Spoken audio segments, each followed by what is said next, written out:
Mr. Karthikeyan Nachiyappan. He is an architect who has graduated from the Architectural Association. His research has been published in many esteemed journals, such as the Indian Concrete Journal. He is the founder and director of Studio of Architectural Urbanism, an art and architecture consultancy focusing on research and development of housing projects in Ooty and in Chennai. His research interests include low-cost housing, architectural space making, informality and slums, inequalities in planning, and policies and urban design. Welcome to UGC lecture series on architecture, unit number 3, lecture number 1. Today we are going to look at few different spatial standards on housing as well as UDPFI, urban development planning, formulation and implementation guidelines. So these are nothing but set of standards. So to define a thing that serves as a basis of comparison, a thing recognized for a model of initiation. So in other words, we could say it as a set of guidelines or rules in order to set some spatial standards. So now the question is, if there are no standards, what is the situation? The answer is very simple. The situation becomes chaotic. It's miserable. So we need a set of rules or guidelines for us to build our built environments. So what is the need for it? The need is for safeguarding the physical, mental and social health of the people. And of course, standards vary from people to people. You, me and others cannot have the same standards and same comfort levels. So the standards basically vary from different climatic contexts, different geographical locations and different customs and especially different levels of income. So we are going to look at this different spatial standards set for all these different categories, especially taking into consideration housing. This image is metaphorically a very interesting image telling us about or informing us about chaos. So you see a bus which goes inside a closed road, and you see a person who is taking up a ladder and certain set of two-wheelers and three-wheelers in the same road. So this is a certain amount of chaos which indicates that people are more towards their self-interest. They lack self-discipline, and more importantly, they don't care about what the neighbors need or what the neighbors do or what the city wants. So the self-interest more dominates than the honor, virtue, justice, fairness, equality and integrity. We don't construct built environments depending on our neighbors or considering the city into account, but we do it for ourselves on what we like.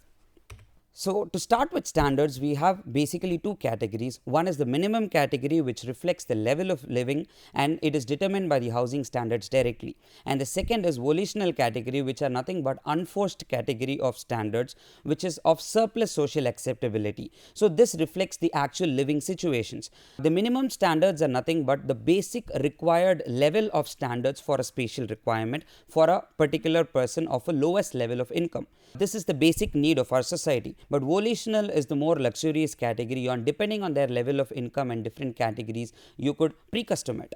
So characteristic of standards are basically relative, they vary from time to time and of course place to place, and they do not have a general applicability. Before we get into the standards, we need to know the major land uses. Land use are nothing but these are set of use given to a particular land according to certain master plans given by development authorities. So the basic includes residential, recreational, institutional, religious, industrial, roads and pathways and open spaces. So for these set of land uses, there are different classifications of buildings under which the standards come in. But before going into the buildings, we need to know how different sizes or the type of house is being affected according to a family. So these are the different factors which intrigue that. So the first is family size. It depends on how many people is on the household. The average family household size in India is 4.5. Second is family composition. How many people and what are the different age groups, how many male, female composition and how many elderly, and all these categories come under the family composition. The next four categories are almost interlinked to each other. One is education, occupation, income and affordability. So these four are the major aspects which actually guide a particular person to afford a particular house on different spatial sets of standards. So in India, the major standards for the minimum requirement varies from minimum size of the room, height, location, ventilation and the efficient design. So, the minimum size of the room depends on what purpose the room is intended to, and for that purpose what amount of furniture is required, and mostly in a smaller spaces irregular and narrow spaces should be avoided. For example, a space to be designed for a dining room should definitely accommodate a dining table with 4 or 6 chairs depending on the need, and a wardrobe facility to store groceries or say some other cutlery items. So, the height of the room should ensure the minimum volumetric quantity of air per user, and the location should be based on the basic cardinal directions in order to ensure sufficient amount of direct sunlight to fall inside the room. Ventilation, the doors and windows should support and facilitate ventilation, and more importantly cross ventilation. Efficient design always depends on proper relationship between the arrangement of the rooms, and more in order to ensure comfort and convenience to the users who are going to live inside that. So, in India the minimum standard is one room with or without a separate kitchen, and especially the basic requirement is a sanitary core line. So, where do we look at all these standards? So, we look at it in India in the form of National Building Code of India, which is established in 1970, and it has different series, and the latest version is about the Code of India on 2005. So, the provisions of this code are intended to serve as a model for adoption by the public agencies, especially the Public Works Department and other government construction departments, local authorities and other construction agencies. So, the NBC is published by the Bureau of Indian Standards, and as discussed we have three different editions in 1970, 83 and 2005, and the building bylaws are important thing of the Bureau of Indian Standards, which set out the minimum provision standards designed from the National Building Code by different urban development, town planning and municipal authorities. So, the main objectives of these bylaws are: the first, to proper utilization of space, and to safeguard the people from the public hazards and safety and health aspects, and more importantly for a disciplined and systematic growth of towns and buildings. So, the first important stand. So, we will be today looking at different standards, the basic category of all those, and the first falls under the building front setback or the frontage. So, as the image shows, the front setback is nothing but the distance between the edge of the road and to the edge of the building line, which reads as 4 meters, and the frontage is nothing but the clear span of the front of the building which abuts the road. So, why do we need to give this front setback? Simple. In order for the government to acquire the land for future expansions of roads, this front setback is obviously necessary. And the other advantages of giving a setback is that more site distance at the corners are given, and you also give a minimum setback space from the road so that it acts as a buffer in terms of pollution as well as health hazards. So, the first category we are going to look at is the ordinary residential buildings, and the buildings that fall under this category are residential, clinics, dispensaries, nursing homes, corporate institutional guest houses, cottage industries and nursery schools.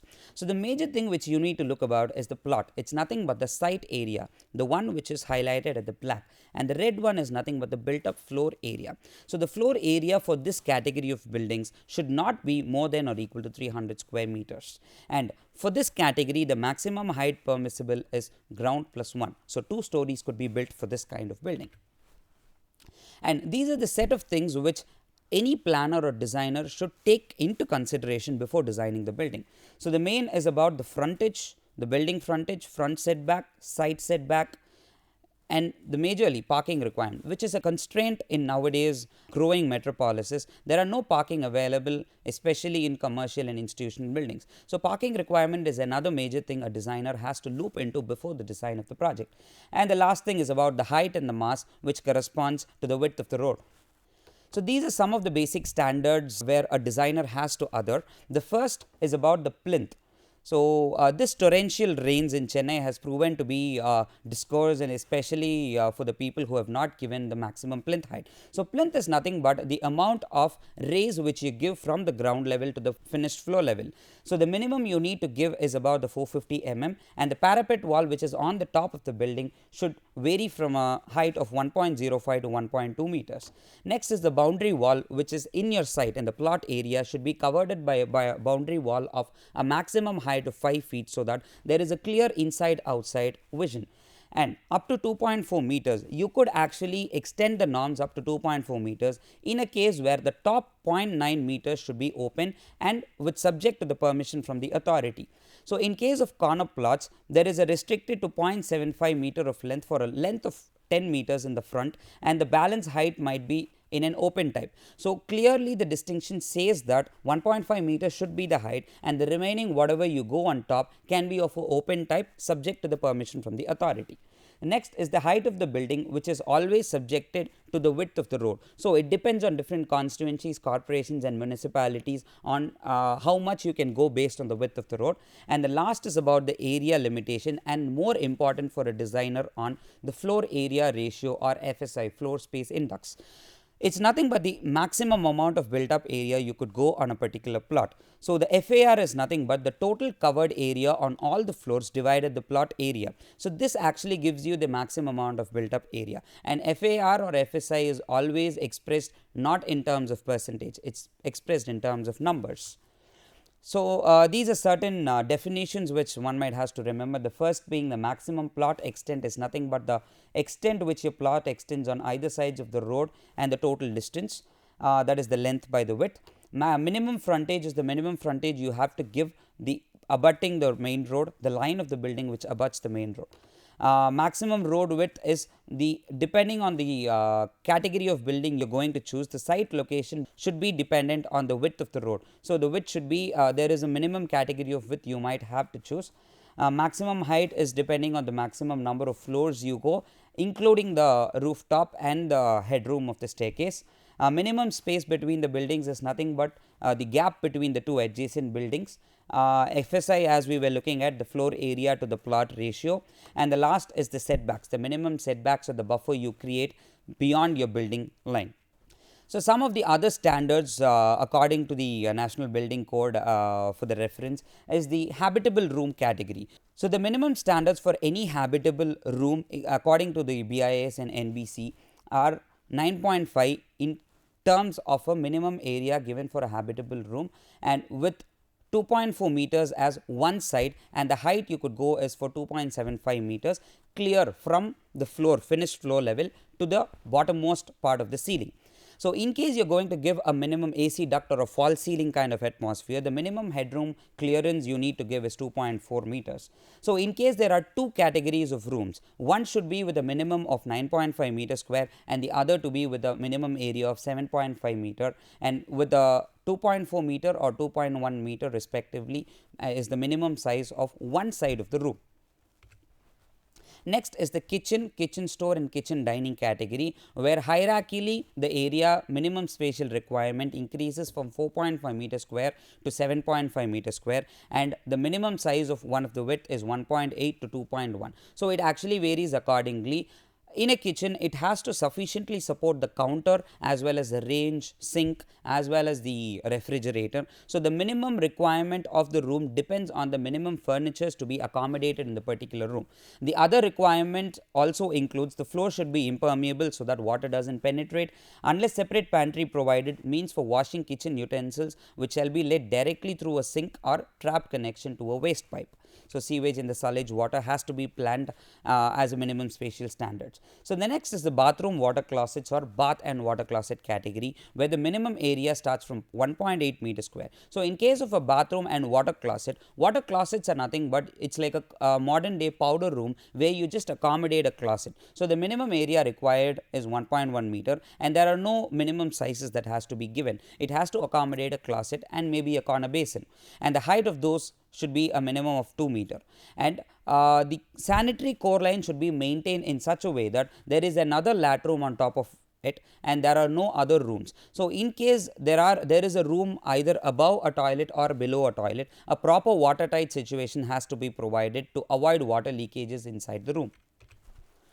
The last category is about the storeroom, garage and staircase, where the minimum area should be 3 to 12.5. In case of garage, the 12.5 meter square should accommodate a car, and the minimum width of staircase should be 1 meter, and the minimum clear headroom to be at the top of the house should be of 2.2 meters. For residential buildings, the minimum tread and riser of a building should be 250 and 190 respectively. The other category to be known by any designer is about the open space reserved area, OSR. So, according to the plot area which is being purchased, there is a certain amount of land which is being led to the government in order for public parks design or playground design. So, this is in order, this is given in order to give a breathing space for the particular society. So, for a first 3000 square meters of land, so there is no reservation needed. So, the red one marked over here is the reserved area in a plot. So, this reserved area is given only in the second and the third category, where if your plot area is between 3000 to 10,000 meters square, 10% of the area excluding the roads which are shown here should be given. So, in case you need to get that area, so in order to maximize a builder's profit, so in lieu of that, the reserved land, you can give a cash equivalent. But if your land area is about 10,000 meters square, 10% has to be definitely given, and there is no exchange of cash in terms of this area.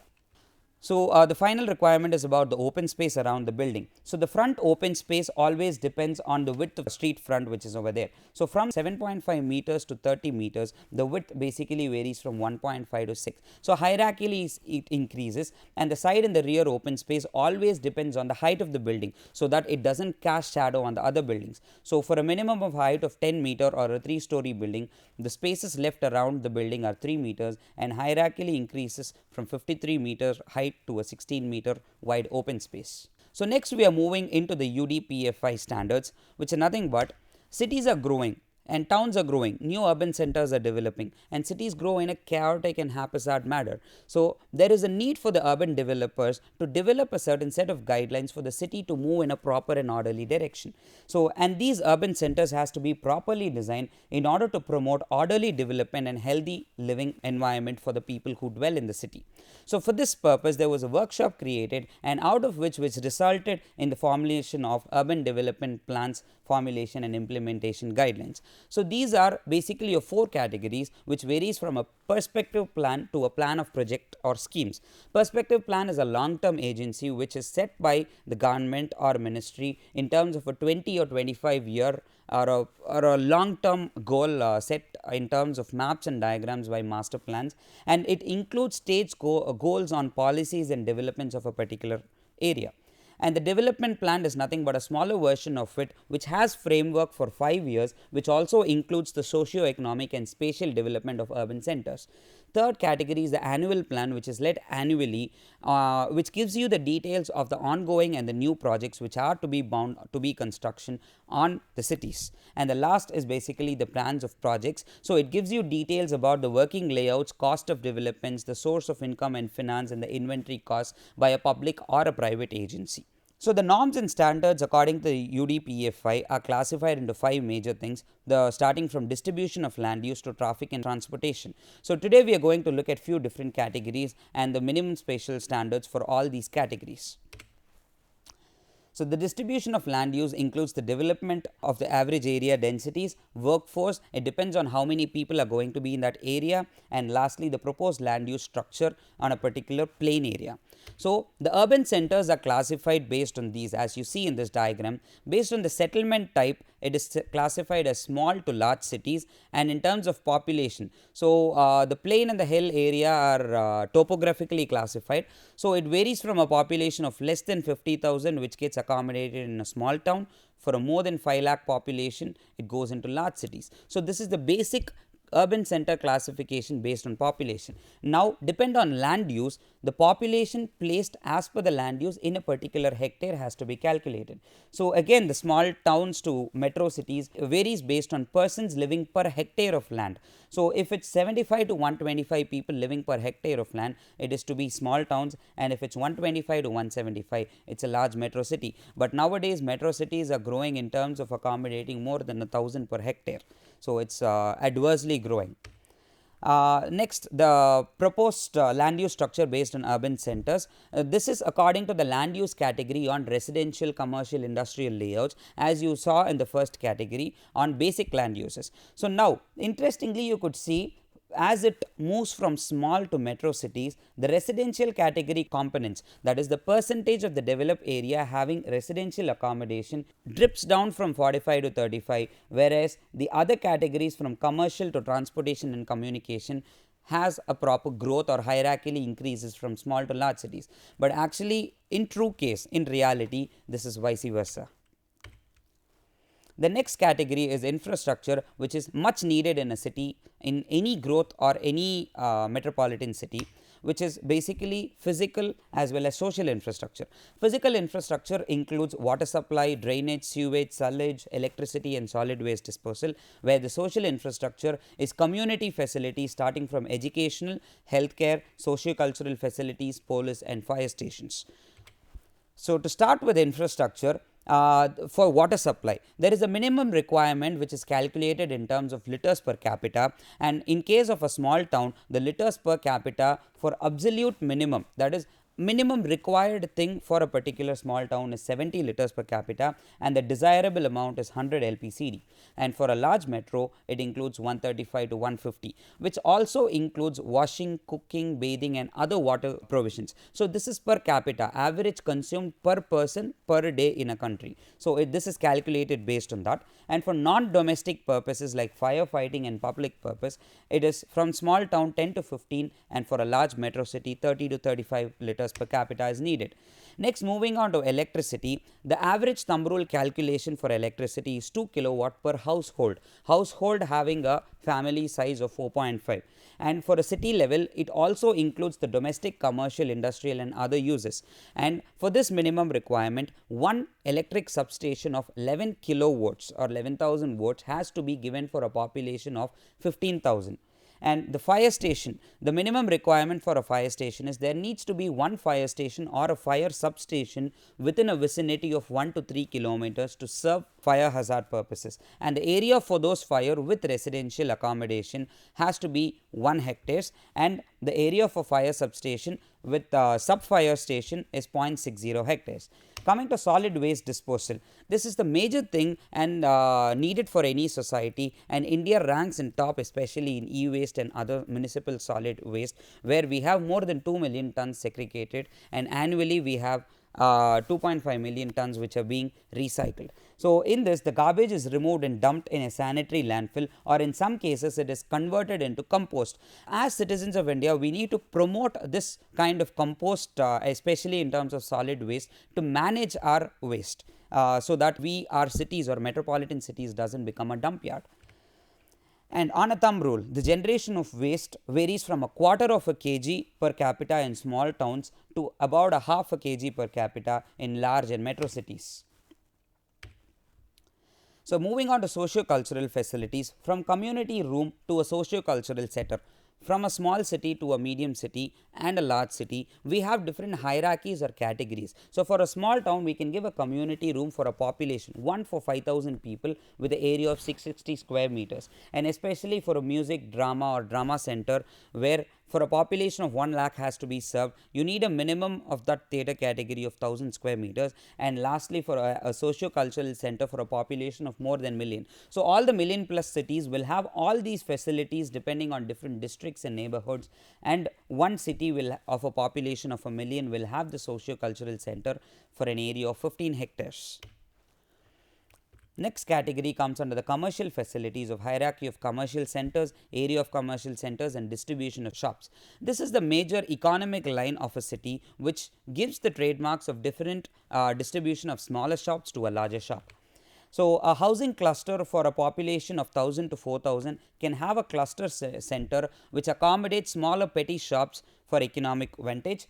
And a community of 25,000 to 1 lakh could have a community center, and a city of more than 5 million could have a city center. This also reflects to the category of central business district, where all the major commercial and industrial nodes are located in a particular place. Like in case of Chennai, we have a Gindi industrial estate as an industrial node, and commercial center, or say Paris corner would be the corner city center for those people, or arterial road for a major node for commercial activities. So next we move on to the area of commercial centers. So it starts from commercial center for an area of 1000 persons per square meter, which includes 220, and the number of shops to be given as 1 for 110. And hierarchically it increases to a district center of 880 area per 1000 square meters, and 1 for 300 persons has to be given. So these are the calculations of minimum area for a commercial center to be designed. Moving on to recreational facilities, again for a smaller housing cluster, 3 to 4 local parks or playgrounds could be designed, maybe like a housing township. And as it moves on hierarchically for overall town or city, a breathing space of 10 to 12 square meters per person has to be left in terms of a commercial park or a playground, open space or a center. So the type varies from small center 1 to 1.2 hectares per 1000 persons, and for large cities is 1.2 to 1.4 hectares per 1000 persons. So always all these facilities from commercial to recreation depends on the number of people who are going to utilize that facility. Moving on to the traffic and transportation, which is the last part of our lecture, it includes the classification of urban roads and design of standards of urban roads. So it starts from arterial to local street, where the width of the street always depends on how much traffic it is going to accommodate and how much would be the speed of traffic. So say for example, for a 80 kilometer per hour mode of transportation on an arterial road, the width has to be 50 to 60 meters, which is more a national highway or an expressway, and it moves on to sub-arterial and collector street or maybe a local street, where the speed is reduced for a two-wheeler of 30 kilometers per hour, where the average width of the road to be 10 to 20 meters. The other cross-sectional elements which you need to take care while designing these urban roads are the single lane with curbs, or this promotes pedestrian facilities or people who are walking in. So a 2-lane with curbs to be with a minimum width of 7 meters, or a 6-lane with or without curbs to be with a minimum width of 21 meters. The last part is the smaller element of these transportation, where the footpath or the sidewalk to accommodate people who are walking in. This fosters a walkable city. So all people walking in a single direction of a capacity of 1220, or in both directions people walking to and fro, to accommodate a population of 800, the required width of the footpath to be 1.5 meters, and hierarchically it moves on, as you could see, for accommodating 6000 in a single way or 4000 in two way, to about the required width of 4 meters. So with this today's session, you will be getting to know or summarize based on these factors on the minimum required standards or set spatial standards for urban development, as well as minimum required for housing standards. So you would be getting to know the distribution of land use, infrastructure, commercial transportation, and to the minimum requirement standards of kitchen, habitable spaces and open spaces. So to further tweak on further questions, what is the need for certain guidelines in the building construction? How does building code vary from city to city? Explain using example the concept of FSI or FAR. This is more required for architects and planners. Details out the aspects of DCR, the development control rule for any city. It could be your own city. Write short notes on UDPFI guidelines and detail out the strategies or rules for urban planning under the UDPFI for commercial transportation and traffic category. Thank you.